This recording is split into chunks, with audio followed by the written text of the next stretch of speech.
Ensinamentos de Meixo Sama. Mundo dos Perversos. Servidor Guilherme Moreno Silva. Mundo dos perversos é o mundo de Satanás, ou mundo do demônio, que está sempre em oposição a Deus. Tal como existe uma infinidade de espíritos do bem, existe uma infinidade de espíritos do mal.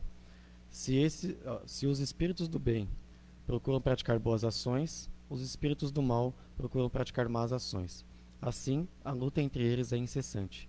Assemelha-se ao pensamento positivo e negativo do homem, que estão em constante conflito. O homem recebe de Deus, a priori, o espírito primordial e, posteriormente, o espírito secundário.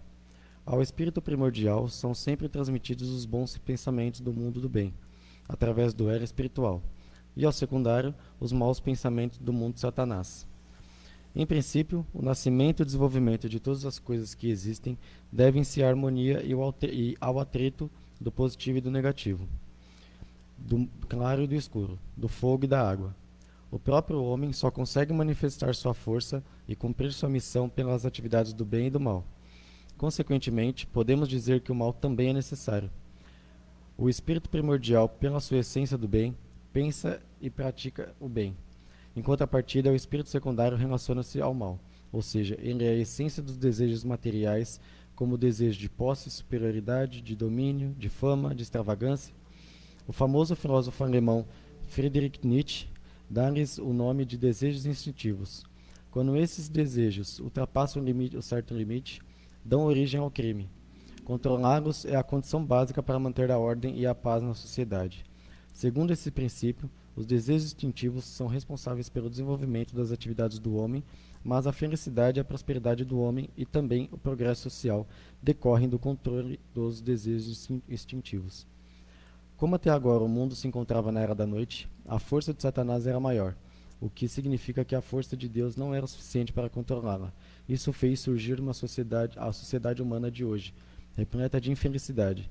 À medida, porém, que vai se aproximando a era do dia, ocorrerá o contrário. A força do bem se tornará o principal e a do mal a secundária, tornando-se secundária. O mal deixará de ser um mal, pois estará abaixo do poder dominador do bem. Kototama 18. Bom, com esse ensinamento, a gente entende que o equilíbrio sempre tem que existir, né? Não tem como a gente falar que só tem o bem na nossa vida, né? Tudo vem do equilíbrio. O bem e o mal eles estão sempre ali em perfeita harmonia. E ele tem que ser assim, porque, assim como diz esse filósofo alemão, que são desejos instintivos, todos nós temos dentro de nós essas vontades, né? A gente tem que ter, por exemplo, ambição de ter um emprego bom, de ter uma condição melhor de vida, mas não pode ultrapassar o limite para se tornar uma ganância, de tentar ser superior aos outros, né? Então, tudo tem que estar sempre no limite. Então, a gente tem que pensar que nós somos capazes de executar tudo que pudermos, que temos essa liberdade, porém não podemos ultrapassar o limite do egocentrismo ou de soberba, de achar que somos melhores que os outros. Então, tudo na nossa vida, no dia a dia, temos que andar em perfeita sincronia e alinhamento com o bem e o mal, né? A questão é o quanto de hoje o nosso secundário acaba ultrapassando esses limites no nosso dia a dia, né? Será que a gente consegue fazer esse controle e essa administração desse bem e do mal de uma forma igual? Ou será que em alguns momentos a gente deixa passar esses nossos desejos instintivos, né? Será que em algum momento a gente está deixando o mal ser superior na nossa vida, no nosso dia a dia?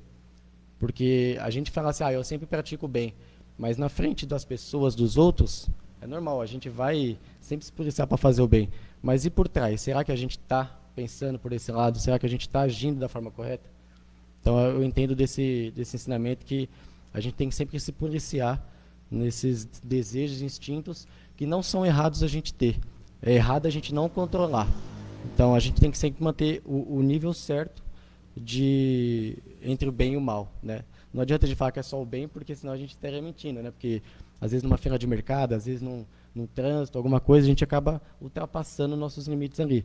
Então a gente não pode ser também omisso nessa informação de eu só pratico o bem. Então a gente sabe que o bem e o mal caminham lado a lado. Então a gente tem sempre que equalizar os dois. Tá bom? Obrigado a todos.